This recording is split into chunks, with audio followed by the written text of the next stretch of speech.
PDS ñoo ko ànd di manœuvre bi daal benn objectif la am mooy ña fa toog nangul président Macky Sall ni mën naa nekk candidat duñ ko waxee noonu nag dañ koy waxee mooy seul le conseil constitutionnel est habilité à désigner les candidats noonu ngeen koy dégg ni ma ko waxee nii noonu ngeen koy dégg voilà ku ko ci signéwul nag doo am la fa neex kooku moom c'est ma conviction mais PDS ak président Macky Sall ñu ngi collaborer bu yàgg depuis assemblée nationale. D'accord, dinañ si ñëwaat madame la ministre ñu fas yéene. Donc, sans tarder, nous allons démarrer. Permettez-nous juste de chanter l'hymne national avant de démarrer.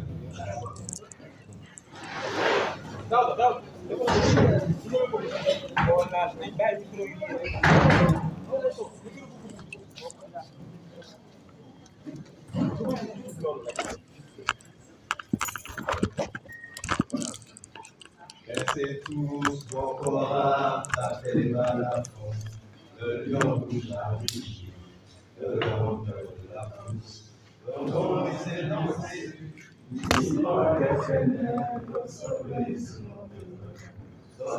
sur l'espoir, de nouvelles voici la fête assemblée, qui est le frère, pour le nom et plus le frère. Unissons la mer et les sources, unissons la steppe et la forêt. Salut Afrique mère. Merci.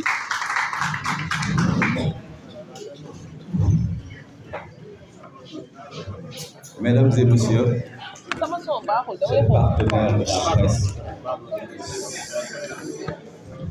je voudrais au nom de mes camarades présents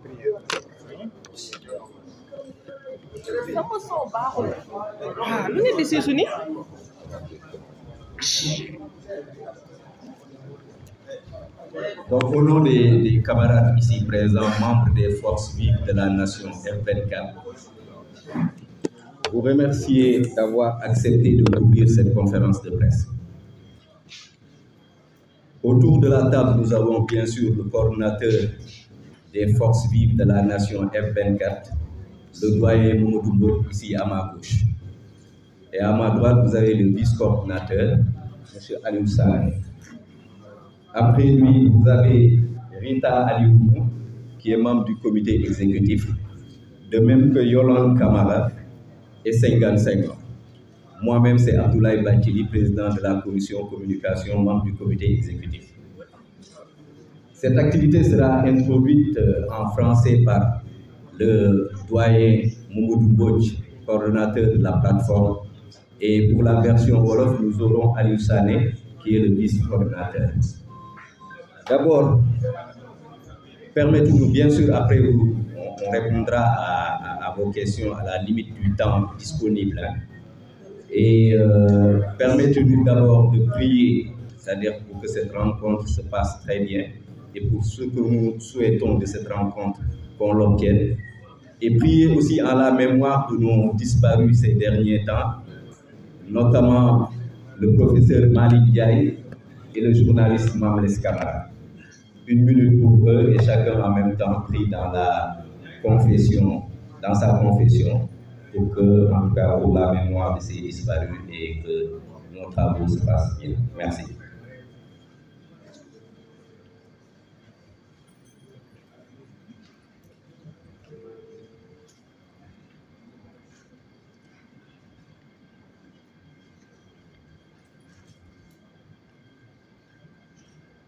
Merci beaucoup. Sans tarder, je vais passer la parole au doyen Moundou.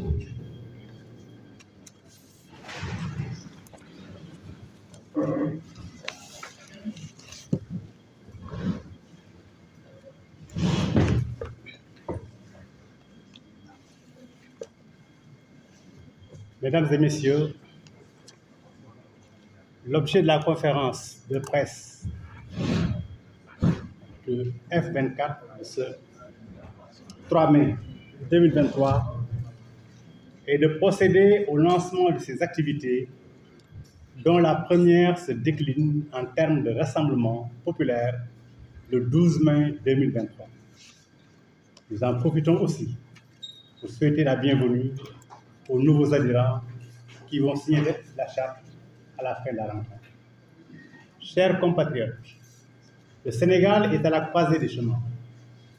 La gravité du moment interpelle tout citoyen, soucieux de la préservation de la démocratie et de la paix. À l'heure où nous tenons cette conférence de presse, les journalistes se mobilisent à la maison Babacar Touré pour faire respecter la liberté de presse rudement éprouvée au Sénégal.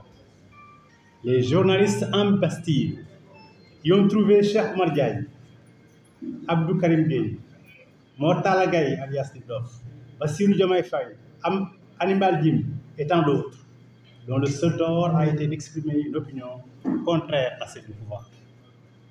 Le F24 remercie et encourage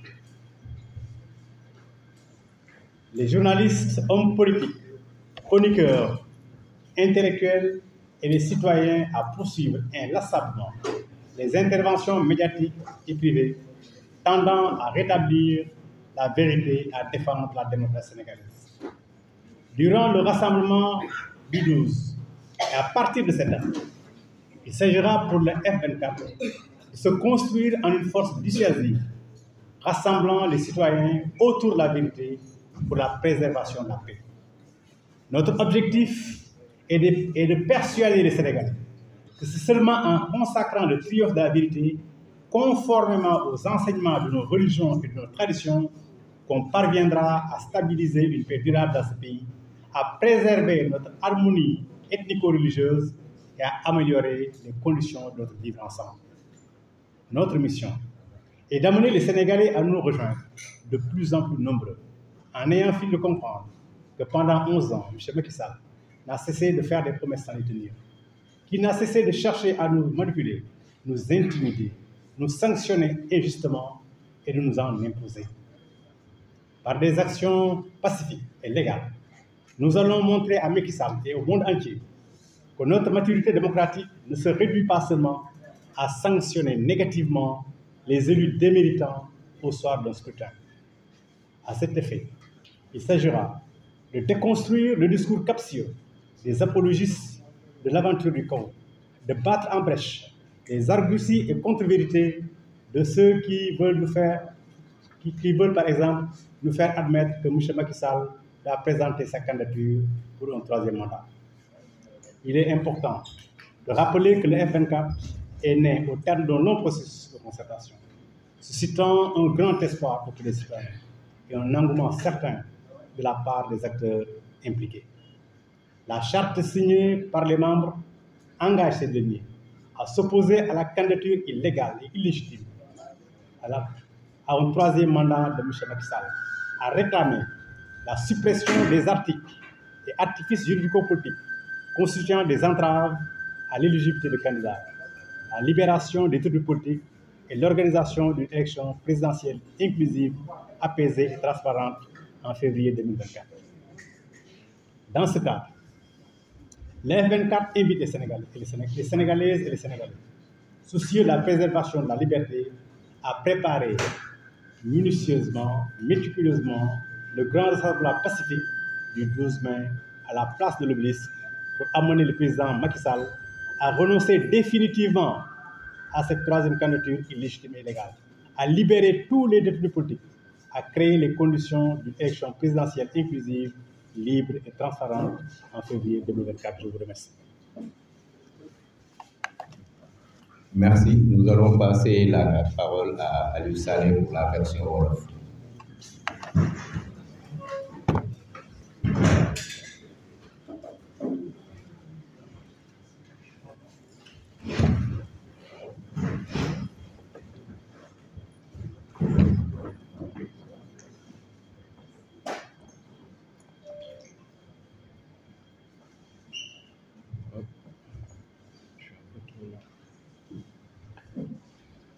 Allô, c'est un peu loin, non? Ou bien c'est bon? C'est bon. Ok.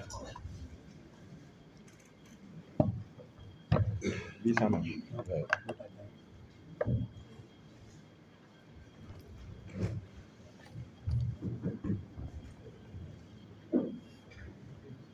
Allô, c'est bon? Ok.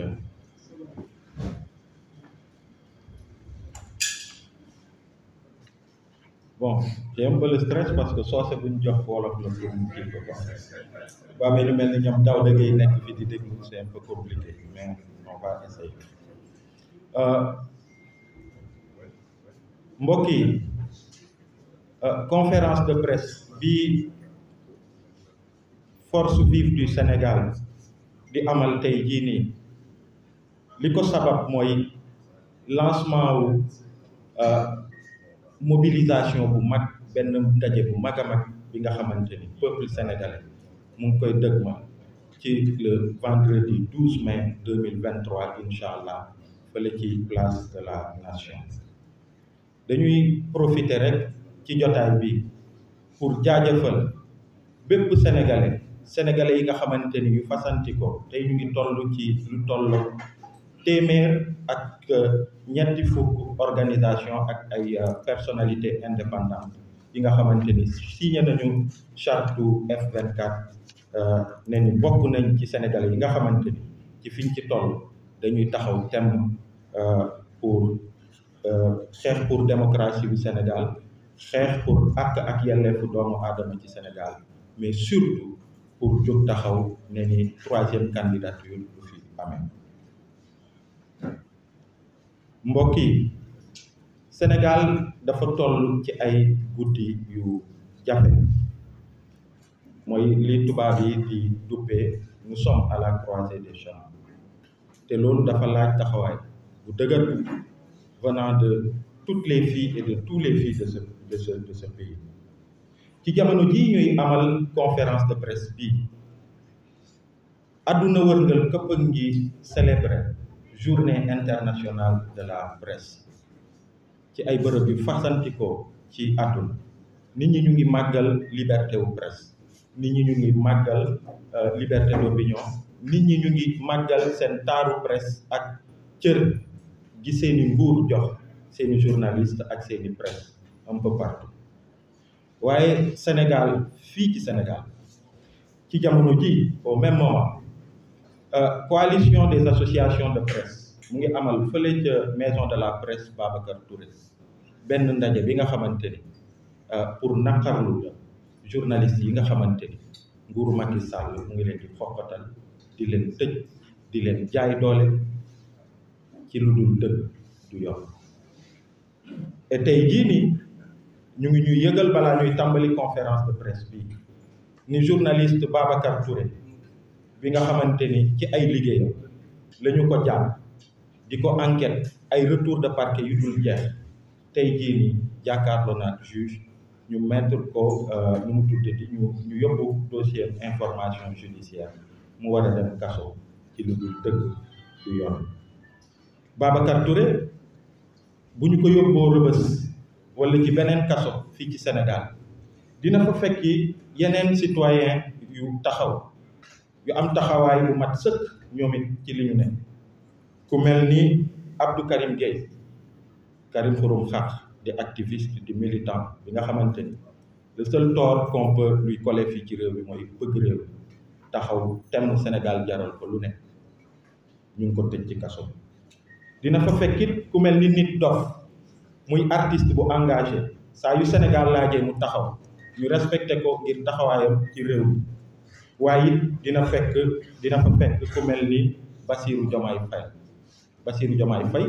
di doomu réew mi engagé politiquement nekk ci organisation politique jibal ay kàddoom tax ñu ne ko rab ci kaso waaye it dina fa fekkit Hannibal Djim bi nga xamante ni mu ngi bëgg yàgg ci kaso bi moom it ñu ngi ko fa tëj ak tant d'autres citoyens tey jii nii lu toll na ci ay téeméeri citoyens yi nga xamante ni ay détenus d'opinion lañu ay détenus politiques lañu Macky Sall ak nguuram mu ngi leen xañ jant bi ci lu dul dëgg du yoon.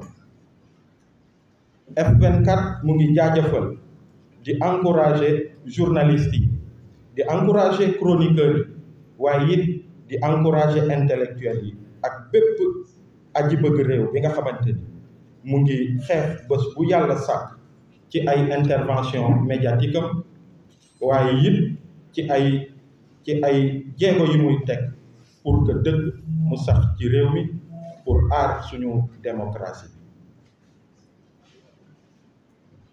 bu ñu jógee rassemblement bii ñuy dëgmal incha allah vendredi 12 mai 2023 fële ca place de la nation bi nga xamante ni am na symbolique ndax gis ngeen en 2011 2012 ñi ne ci nguur gi tey àndoon nañu ak ñu bëri ci ñun ñu def fa ay rassemblement yu bëri contre la 3e candidature de Abdoulaye Wade ñoom ay kaddu yi fa am ñu ngi ci ay vidéo tey ñu ngi koy seetaan waaye président Macky Sall ci jëm boppam ñu ngi gis image yu maire Gaddoom bi mu ñëwee keroog Fou Malade bokk ci mouvement Y'en a marre moo ko jox micro pour mu ne non à la candidature de Abdoulaye Wade donc ca place de la nation boobu ci la ñuy lancé démarrage yu plan d'action wu force vive du Sénégal bi nga xamante ni dina tàmbali ay activités ay manifestations ay mots d'ordre yu fasantikoo yi nga xamante ni ñu ngi woo peuple bi pour que mu déglu saay su ne ak jamono ju ne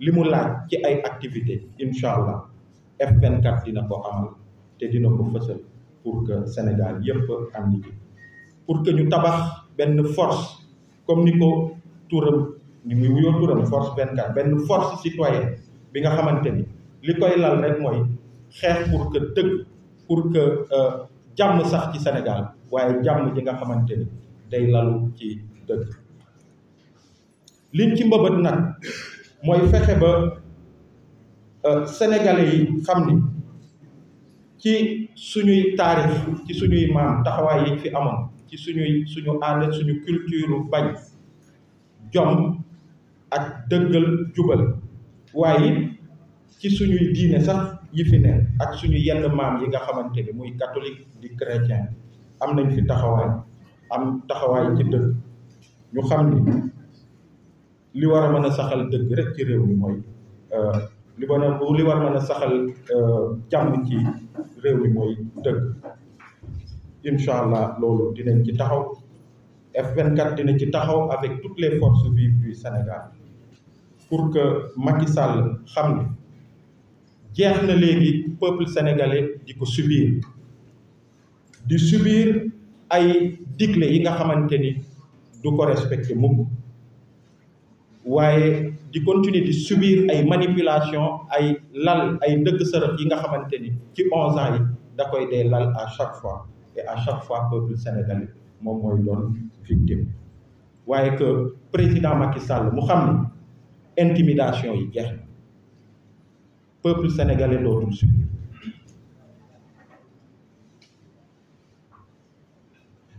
ci ay actions yu légal dans le respect des lois et règlements waaye yu déterminé des actions massives bu dee ay mobilisation lay doon dinañu won àdduna ni Sénégal fa mu newoon ay doomu Sénégal fu ñu newoon ñoo nga fa ba tey suñu démocratie bi nga xamante ni nguur gi mu ngi koy gàkkal di ko nërmeelal que Sénégal ay doomam ay jigéen ak ay góor pare nañu taxaw di maintenir ce flambeau xeex pour que démocratie googu vitrine de cette démocratie en Afrique bi ñuy bàkkee que ñu mën a continuer di ko mériter loolu nag pour que ñu mën ko dinañu fexe ba ci suñuy action waaye suñuy kàddu à travers organisation yi nekk ci F24 personnalité indépendante yu nekk F24 à travers sénégalais yu nekk ci seen i kër jàpp ni F24 cadre la bi nga xamante ni ñëpp ñoo ci war a ànd pour que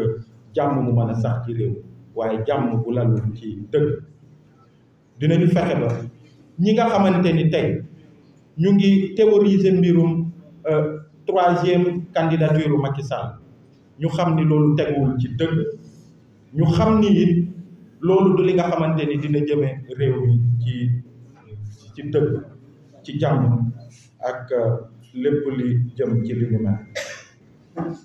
dañuy jeexal rek di rappeler ni F24 dafa judd gannaaw bu ay jigéen ay góor amee initiative di nasandoo di amal ay waxtaan ay organisation politique organisation de la société civile ay syndicat ay association ay mouvement ay personnalité indépendante waxtaan di booloo di waxtaan di juboo ci ay kàddu ba ñu teg li nga xamante ni moom mooy F24 bi te képp ku ci engagé wu signé na charte keroog bi ñuy lancé F24 ca résidence Mamoun waaye tey it bu ñu paree fii dina am ñi nga xamante ni ñu ngi fi dinañu signé charte bi pour engagé wu au sein du F24 xeex ba nga xamante ni article yi nga xamante ni président Macky Sall modifié na ko ba mu permettre ko muy di écarter ay opposants politiques waaye ñu toll ci guddi yi nga xamante ni am na yeneen opposants politiques yi nga xamante ni aussi ay article code électoral yi Macky Sall modifié tax na du ñu mën a bokk ci élection yi ñu jëm bu dee amuñu taxawaay bi war waaye it bi ñuy signé charte bi dañu engagé wu ni dinañu fexe ba détenus politiques yi nga xamante ni ay téeméer ñu ngi ci ay prison ak ay détenus d'opinion te nguur gi tegu ko fenn que ñu bàyyi leen ñu ñibbi ci seeni kër waaye it bi ñuy signé charte bi ñun ñëpp dañu engagé wu pour am taxawaay pour que président Macky Sall qu'il ne fasse pas moins que ñenn ñi nga xamante ni organisé nañ fi par exemple gis nañ fi code électoral consensuel à l'époque ñu dem ci ay élections en 93 ak yooyu waaye surtout mu organiser ay élections yi nga xamante ni tey tegu ci dëgg mu doon des élections apaisées des élections transparentes bi nga xamante ni képp ki ci war a bokk di nga ci bokk. enfin damay feddaliwaat woote bi nga xamante ni F24 mu ngi koy woote di woo bépp sénégalais bi nga xamante ni jàpp nga ni suñu démocratie mu ngi nërmeelu ak suñu constitution bi nga xamante ni mooy suñu charte fondamentale bi ñu boole ñun ñëpp mu tënk ni troisième candidature mënu fi ne que bépp sénégalais comme référendum bi ñu voté woon ba bii gagné amul benn sénégalais benn président bi nga xamante ni mun na def plus de 2 mandats consécutifs en commençant par président Macky Sall moom mii bi muy engagé constitution bi di ko wax démb maa ngi gis benn fiche bi nga xamante ni ci référendum bi ñu ngi def les différents points yi nga xamante ni moom la ñu war a voté et ci kaw ñu ngi gis question wu candidature bi et il était clair que à partir de réforme boobu que nul n'a le droit de briguer plus de 2 candidatures commençant par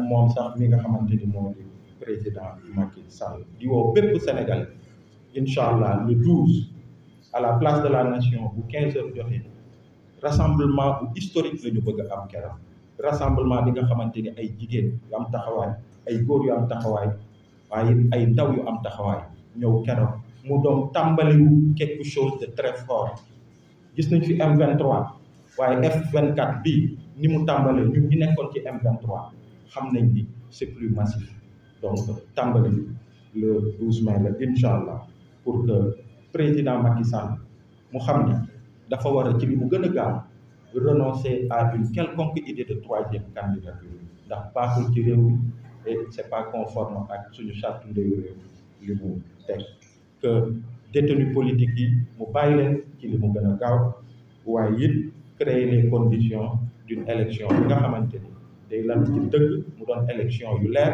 que ñi ci war a bokk yëpp ñu bokk ci mu bañ a am dëgg sërëx que ñu bañ a écarter benn candidat de façon injuste maa ngi leen di jaajëfal bu baax di jéggalu ci wolof yi encore une fois merci beaucoup.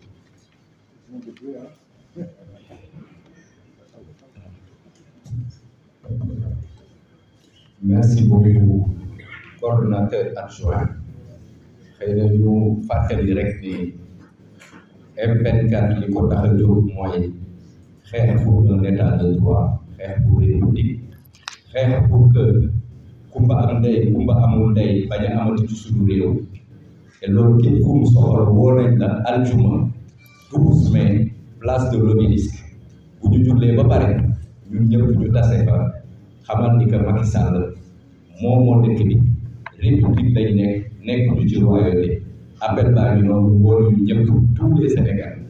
On va passer aux questions. Une liste sera ouverte ou en tout cas est ouverte. Voilà.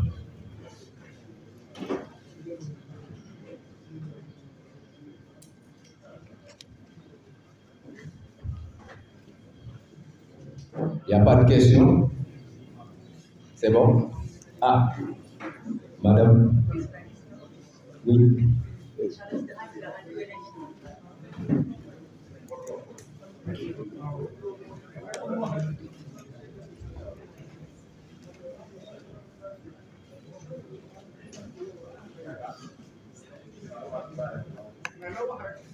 da ngay jël ko liste. Non, non, juste le nom. Ok. Oui. Qui d'autre?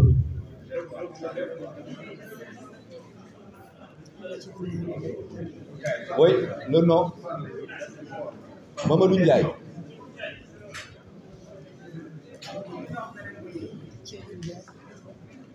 Thiéwou Ndiaye. C'est Thiéwou. Thiéwou Ndiaye. C'est la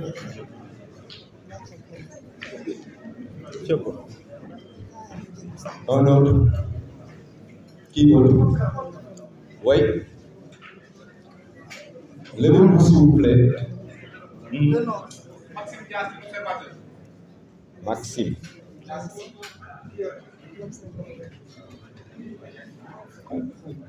Oui. Las Amoussi, hein?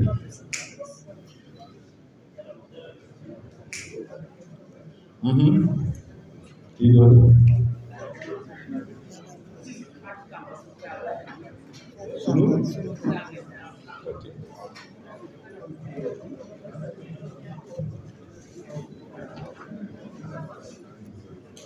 C'est bon? D'accord, on démarre avec Charlotte et Elodie. Je me demandais si dans le cadre de l'appel au dialogue lancé par le président de Kissane, est-ce que la plateforme F24 avait été approchée et si la plateforme avait une position sur cet appel du chef de l'État. Merci. Thiéwou Ndiaye.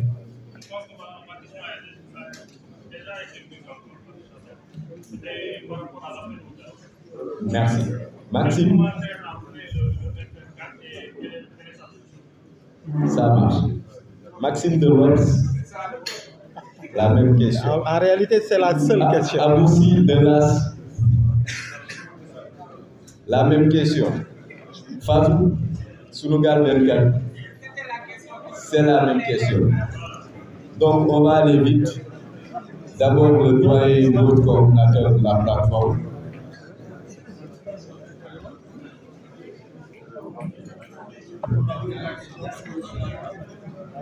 Bon, rappelle la question.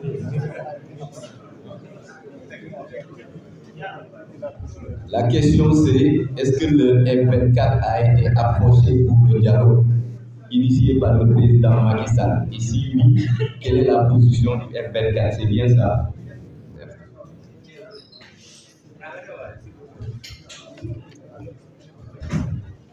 Alors, c'est la seule question. On va y répondre de façon très claire et de façon très courte et précise. D'abord, de quel dialogue? On n'en sait rien. On ne sait rien. Et de toute façon, nous ne sommes pas concernés par ce dialogue. Nous ne sont pas concernés.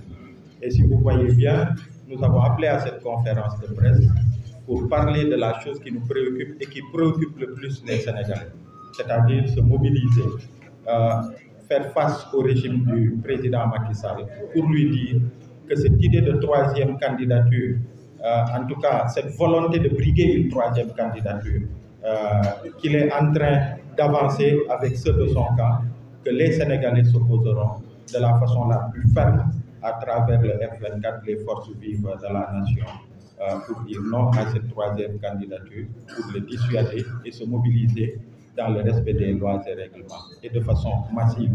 Mais aussi exiger à ce que les détenus politiques, comme on l'a dit dans notre déclaration liminaire, soient libérés au plus vite. Pas plus tard qu'aujourd'hui, je vous dis, un de vos confrères était devant le juge aujourd'hui et a ouverture d'une information judiciaire, Babacar Touré de Kewoulo. Il y a une dame qui est journaliste dans une télé de la place qui est emprisonnée alors qu'elle est à 7 mois de grossesse. Il y a d'autres citoyens qui se sont exprimés sur la marche de notre justice. Des citoyens qui s'expriment sur la gestion du président de la République. De quel droit ils ne peuvent pas s'exprimer sur la perception qu'ils ont de leur justice? Et ces citoyens, ils sont à Rebeuss, ils sont au camp pénal, ils sont à Sébikotane, ils sont un peu partout. C'est ça qui nous importe. Ce qui nous importe aussi, c'est la modification de ces dispositions du code électoral à travers les articles cités dans le texte, la déclaration liminaire, pour que ça soit modifié au plus vite, qu'on aille vers des élections où, à tort, on n'écarte pas des candidats qui soient gênants. On l'a vu avec d'autres, Karim Wade et Khalifa Sall, et ces articles subsistent. Donc il faut les modifier. Et enfin, exiger à ce que Macky Sall puisse tenir des élections qui soient libres, transparentes et inclusives. C'est ça qui nous importe et c'est ça qui importe au F24 à l'heure où nous vous parlons.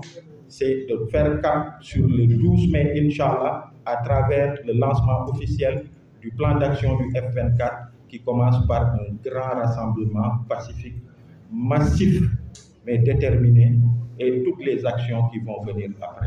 Donc, merci beaucoup. C'était ça la réponse par rapport à ça.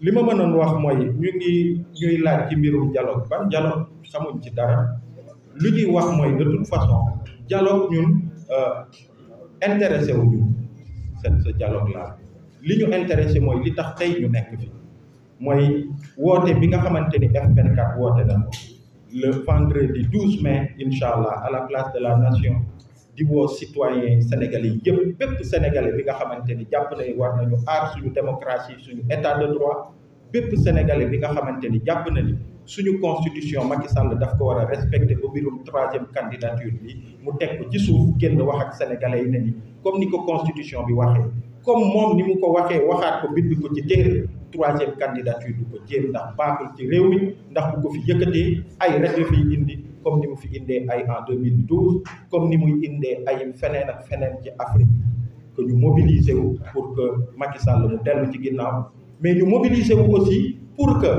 sénégalais yii nga xamante ni muy ay journaliste maa ngi wax Babacar Touré moom moo ci mujj taxaw tey ca justice auprès du juge ñu yóbbu ibbi information judiciaire ne ko ràpp ci kaso bi gannaaw moom am na benn soxna bi nga xamante ni mu ngi ëmb ba 10 ñu ngi ko ne ràpp ci kaso bi tey journalistes yi ñu ngi maison de la presse au moment où le monde entier mu ngi célébrer journée internationale de la presse di tàgg seen presse di ko respecter di ko jox cër ñun suñu journalistes yi ñu ngi maison de la presse di ñaxtu ndax ñu ngi leen di tëjëki tijji ñu ngi leen di gazer dans l'exercice de leur travail ñu ngi leen di dóor dans l'exercice de leur travail ak yeneen sénégalais yi nga xam dañu jibal seen kaddu jëm ci suñu justice di muy doxee mu doon justice bi nga xamante ni pouvoir da koy téye di ko dóoree citoyen bi nga xamante ni day jibal kaddu bi àndul ak Macky Sall loolu pour que mu tàkk ñun loolu moo ñu soxal ñu ne Inch'Allah le 12 mai ñu ngi woo sénégalais yëpp place de la nation tàmbali lay doon mu doon rassemblement bu historique te ñu ngi ciy woo sénégalais ci fulla ak fayda ndax comme ñun niñ ko waxee li ëpp ci sénégalais yi ñu ngi leen di dégg ci kër yi ci quartier yi ñu ngi leen di dégg ci presse bi ñu ngi leen di dégg fépp li leen soxal mooy lii ñu wax nii waaye leneen soxlaalu leen donc loolu laa amoon ci li may wax et enfin rassemblement bi que Macky Sall que Sénégal mu jëm ci ay élections yi nga xamante ni day libre mu doon ay élections yu transparent mu doon ay élections yi nga xamante ni du ñu galgal kenn du ñu faagaagal kenn ñun loolu moo ñu soxlaal ci fi ñuy wax ak yéen amul leneen lu ñu ñor lu dul loolu en tant que plateforme F24 jaa ngeen jëf. C'était la seule question. C'était la seule question. Je pense que c'est Encore merci beaucoup, merci. Et voilà, on est arrivé au terme de cette conférence de presse. Merci.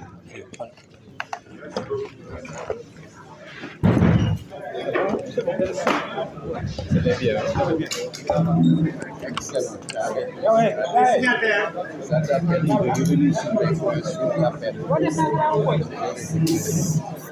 S'il vous plaît.